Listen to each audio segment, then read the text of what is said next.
there. Thanks so much for joining me today. This is Liz from Liz at Home, and today is Wednesday, so we're doing watercolors.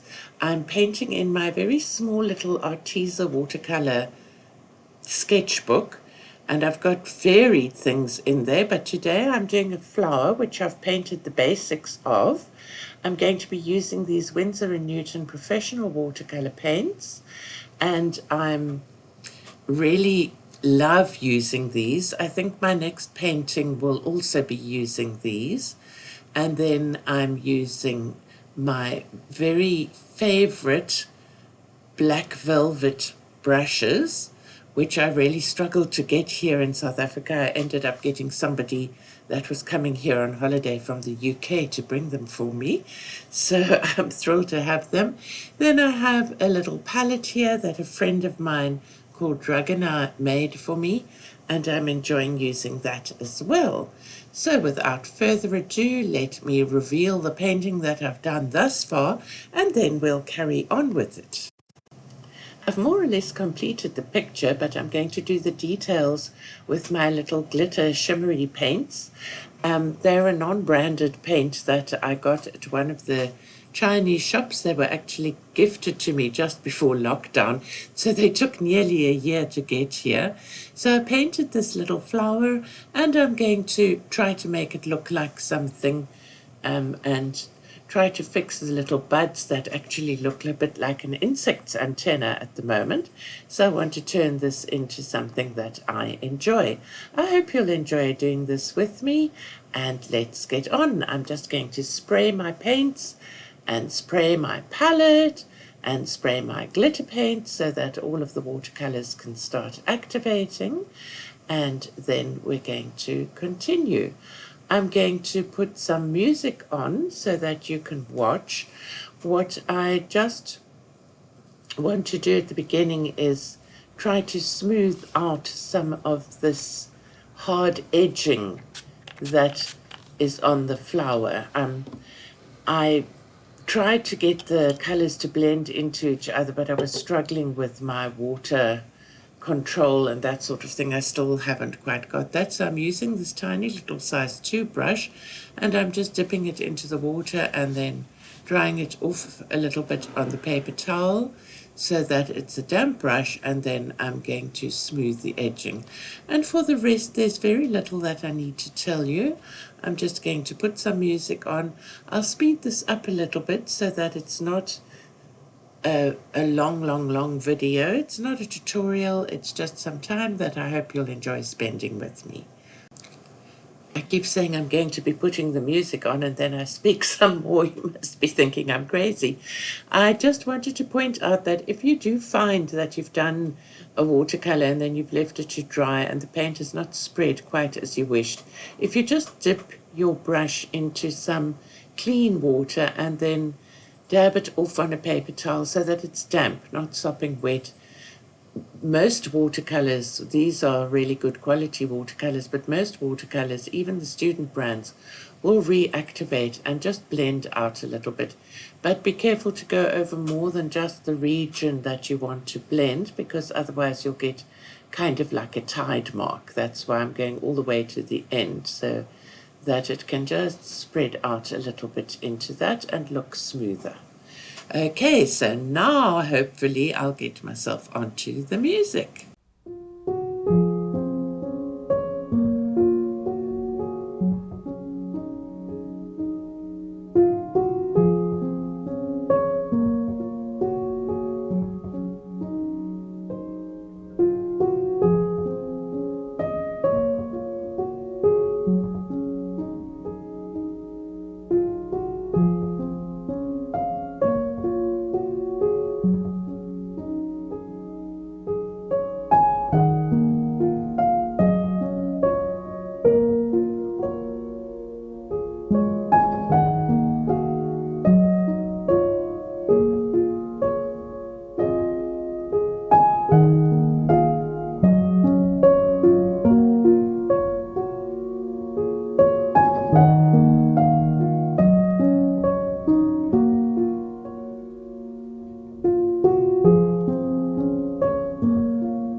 I hope that you've enjoyed the bits of bird song that you've been hearing.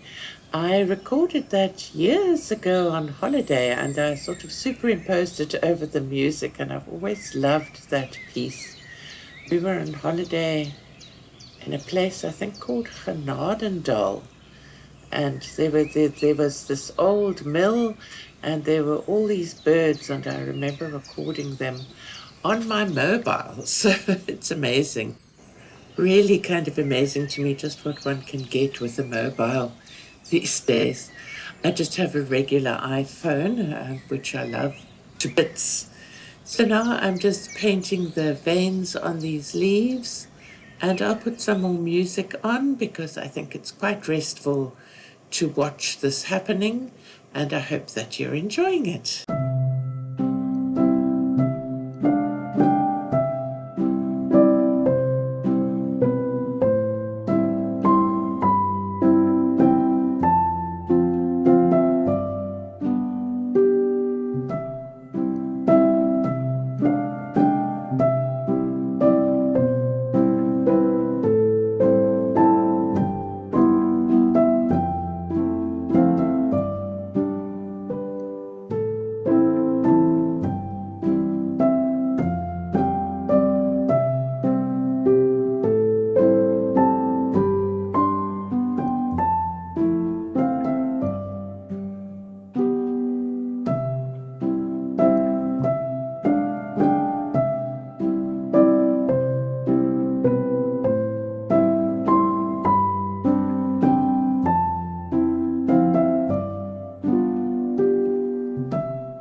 Now, of course, I decided I wanted to draw some more blossoms in and do all kinds of things to try and make it look prettier.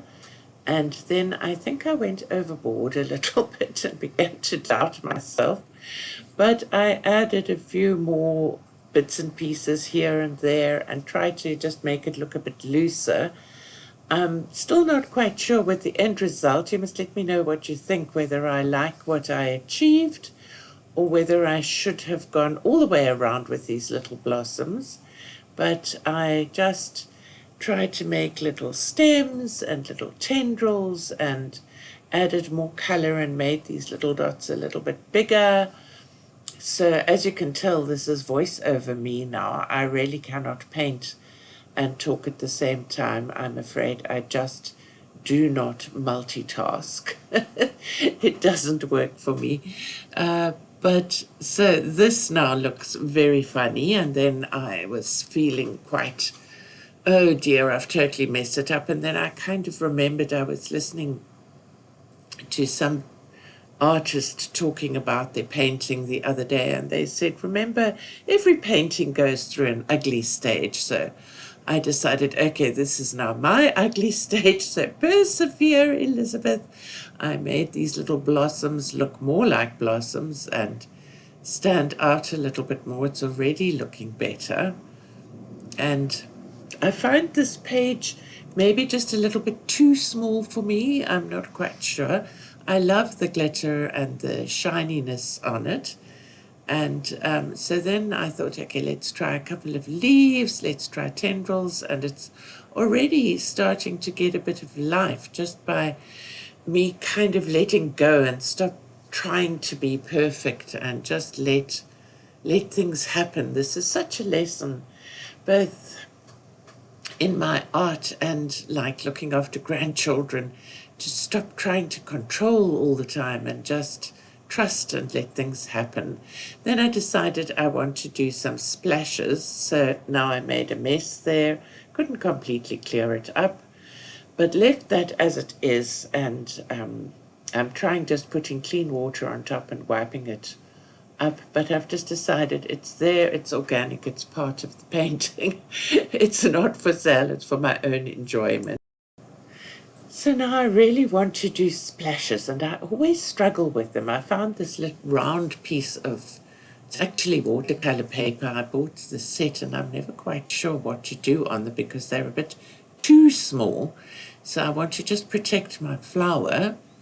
And then I'm trying all kinds of things to get splashes and nothing works. First tried a round brush, then a bigger round brush, and then I eventually moved on to a toothbrush. So I think I'm going to fast forward until we get to the toothbrush because basically nothing happens. I just go splash, splash, make a mess, get paint on my fingers, do everything, but I get no splashes on the paper.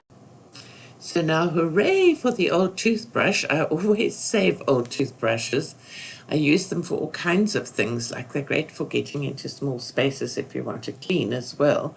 So this one was in the cupboard and I'm using that. I got it in the paint and that actually worked quite nicely. So thank goodness I had that one. I wish I hadn't moved my paper towel away because now I've got gold splashes on this other page. But in my opinion, you can never have enough gold. So then I've cleaned the table underneath and I decide I need to actually, I'm going to zoom in so that you can see there's a distinct circle around it. So I decided to just do a few like little dots inside that so that I could try and get rid of the circle that the paper made. But I think the gold splashes have helped and they've covered up some of the little blips like the little blue and smudged the orange in certain places. So now let's see if you can see some of the shine. I think it actually, I wish you could see it in person because it does shine nicely. And so there's the completed image. I want to say thanks for watching and spending time with me. I hope that you enjoyed the video. Bye-bye now.